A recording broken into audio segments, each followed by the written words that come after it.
we need to start with our brothers.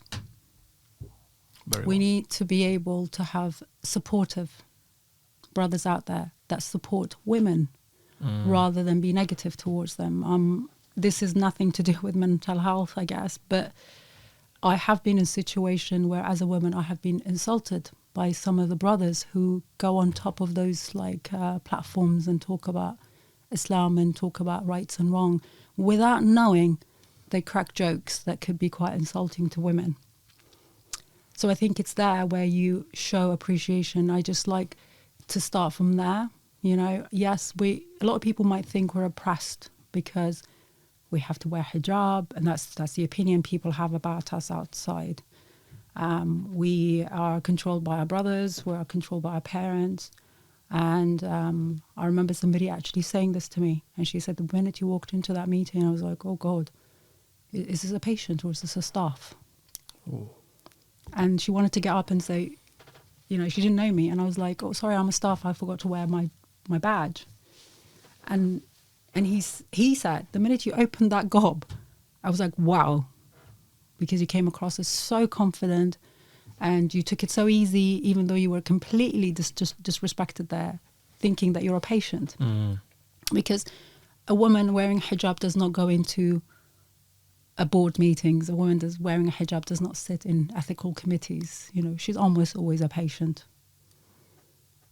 Okay, and I've stood there and I have kind of made comments about stuff like that. But let's come back and talk to our brothers who have the opportunity to make a difference, to make what you see in me is because of my father. What you see in me is because of my brothers, because of the support I have. Okay, my father, bless him, he used to say Nazanin is equal to 5 men. Yeah, and because he had faith that I am as capable as, okay? Or my brothers, when they say, if I need advice, I go to her. I go to Naz. So it's about trying to support our sisters, to try and support, you know, most of our ulamas as well, you know, with no disrespect or naming anyone. You know, you go on, you listen to their khutbahs and you're kind of thinking, did you not think that the impact that particular word you just used? You know, it was like when Boris Johnson went out and said, you know, women look like letterbox. And the question was, did you not think about the impact this has on all those women out there? So, and this is not just, I'm talking about ulamas that I listen to when they get on the minbar in Karbala or Najaf talking like this, because we know there's a difference in culture and expectations of women, and we need to respect that, of course. Of course.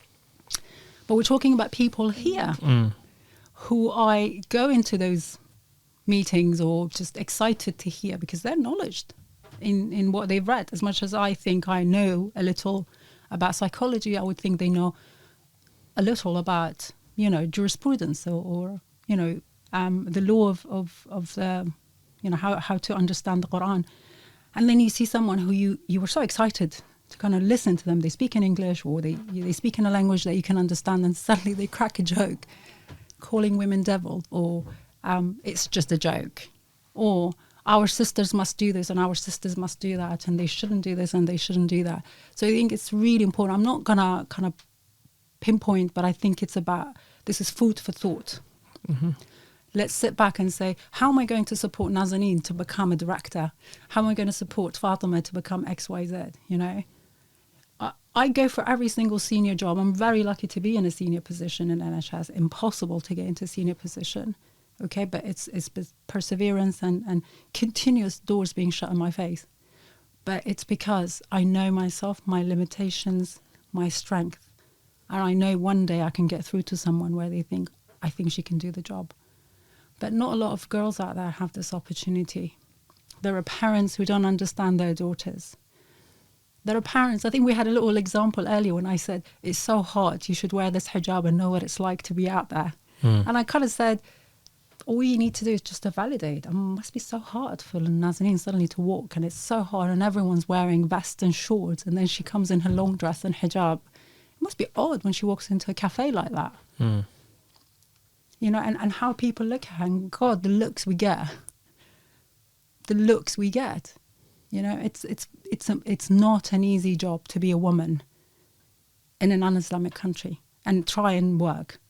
and be a professional in an institution like NHS, which is one of the biggest employers in the world. So let's start from our brothers. Let's start from these podcasts where women are not being downgraded, second-handed. I really appreciate the fact that you are so into my views and opinion, and I can see the excitement in your face as you hear me. And, oh, you said that, or you've said this. Let's all be like that, and I think that's where it all starts, where my hijab does not get in the way anymore. Then my fight to keep my faith is supported by you, by every single brother out there. I definitely agree with that. And I think there is progress within our community. More definitely can be done. It's not enough, but inshallah there's other organizations, there's other great scholars, speakers that inshallah are working towards that and supporting our sisters. And as I started this question, I said, this is something that I will never understand fully, because I can't praise your shaja'a, to be honest. I know that's not an easy question to ask. No, we've addressed this issue. I think previous podcast, the guys backstage know we've addressed this issue in previous podcasts. So it's something that, alhamdulillah, I feel should be addressed as much as possible with regards to our women in our community.